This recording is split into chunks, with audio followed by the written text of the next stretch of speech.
Brianna, this was a trademark fight Donald Trump had waged for years, a fight that Trump kept losing. But just before the election, Chinese officials mysteriously reversed course and Trump came out on the winning end. Tonight, ethics watchdogs are warning, watch this case closely because China may now want something in return from the president. The Trump brand in the United States, famous for Trump Tower, Trump buildings, clothing lines, Trump wine, and at one point, Trump steaks. I understand steaks. It's my favorite food, and these are the best. But in China, Donald Trump doesn't have exclusive rights to his name. There's nobody that knows how to build like me. Tonight, a case in China where Trump tried to win rights to the trademark for his name is drawing fire from ethics watchdogs. In 2006, Trump applied for the rights to trademark his name for construction services in China. But it was rejected because a Chinese businessman had applied for the Trump name first in the construction realm. Matthew Dresden, a trademark lawyer who studied the case, says Trump kept trying and kept losing.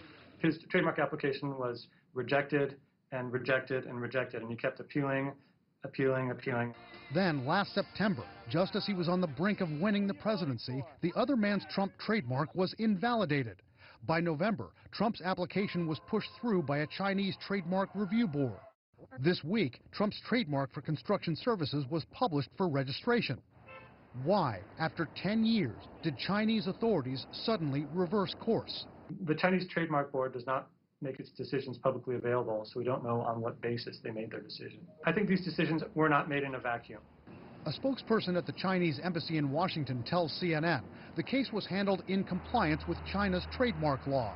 But ethics critics say it could look like China gave Trump something of great value and will want something in return.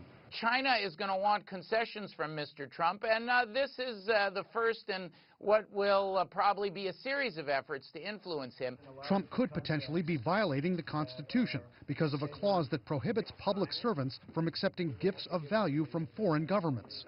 I think it's fair for Americans to ask, wait a minute, is Mr. Trump going to be influenced in his decision-making by these kinds of gifts? Trump's defenders say he is now even more famous, so he has a better claim to trademarking his brand. In China, the Trump name is already being used to sell luxury toilets, but they're not produced by the Trump organization, and they make no money from them. The Trump brand is key to the value of the Trump organization's assets. But the latest trademark case is just one of many that have raised questions about whether Trump's continued ownership of the vast Trump empire exposes him to ethics breaches.